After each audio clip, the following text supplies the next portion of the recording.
मरकजी वजीर किशन रेड्डी ने कहा है कि यह तेलंगाना के अवाम की बदकिस्मती है कि रेवंत रेड्डी जैसे शख्स को चीफ मिनिस्टर बनाया गया है। याद रहे कि रेवंत रेड्डी ने कल इल्ज़ाम लगाया था कि किशन रेड्डी प्रोजेक्टों पर रुकावटें खड़ी कर रहे हैं। चीफ मिनिस्टर ने किशन रेड्डी पर हैदराबाद मेट्रो फेज 2 प्रोजेक्ट को मरकजी काबीना में जाने से रोकने का इल्ज़ाम लगाया। किशन रेड्डी ने इन इल्ज़ामात का जवाब देते हुए रेवंत रेड्डी को ये साबित करने का चैलेंज किया कि उन्होंने किसी भी प्रोजेक्ट को रोका है। किशन रेड्डी ने कहा कि मरकजी हुकूमत पॉलिसियों के मुताबिक काम करती है। తెలంగాణ ముఖ్యమంత్రి రేవంత్ రెడ్డి అని నేను చెప్పాల్సిన అవసరం ఉంది. ఎన్నికలకు ముందు మా పార్టీ హామీ ఇచ్చిందా, ఆయన హామీ ఇచ్చాడా? హామీలు ఇచ్చినప్పుడు కేంద్ర ప్రభుత్వము బీజేపీ ప్రభుత్వము మోడీ గారు డబ్బులు ఇస్తేనే నేను డెవలప్మెంట్ చేస్తానని చెప్పాడా? లేకపోతే కేంద్ర ప్రభుత్వం కన్సర్న్ తీసుకొని ప్రాజెక్టులు రూపకల్పన చేశాడా?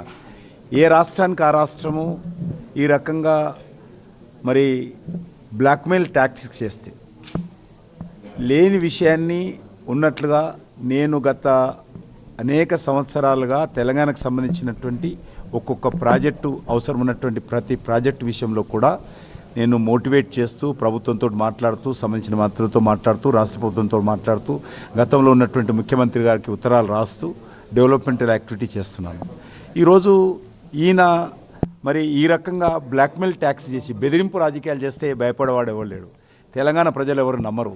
ఈయన మాటలు నమ్మే పరిస్థితి తెలంగాణలో లేదు.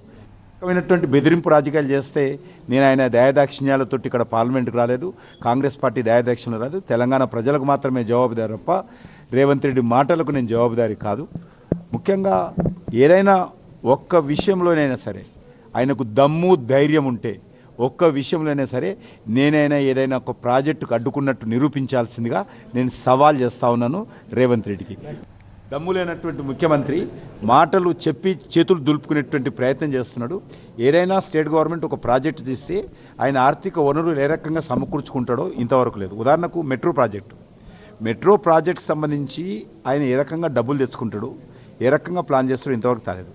మొన్న పంపిండి ఆయన ప్రాజెక్ట్ రిపోర్టు, అది గవర్నమెంట్ ఆఫ్ ఇండియా అన్ని మినిస్ట్రీలకు సర్క్యులేట్ చేయాలి.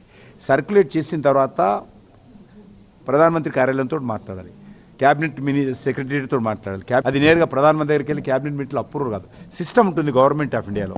ఆయన ఒక ముఖ్యమంత్రి స్థాయిలో ఉన్నటువంటి వ్యక్తి ఏ మాత్రం అవగాహన లేకుండా దుందుడుకు విధానంతో అవగాహన రాహిత్యంతో ఈరోజు ముఖ్యమంత్రి గారు మాట్లాడుతారు.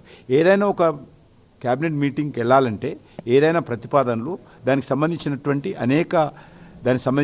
చర్చలు అందరి అభిప్రాయాలు తీసుకొని క్యాబినెట్కి వెళ్తుంది. కాబట్టి ఇంతవరకు రాష్ట్ర ప్రభుత్వం దగ్గర ఒక రూపాయి లేదు మెట్రోకి ఏ రకంగా ఖర్చు పెడతాడు, ఒక యాక్షన్ ప్లాన్ లేదు.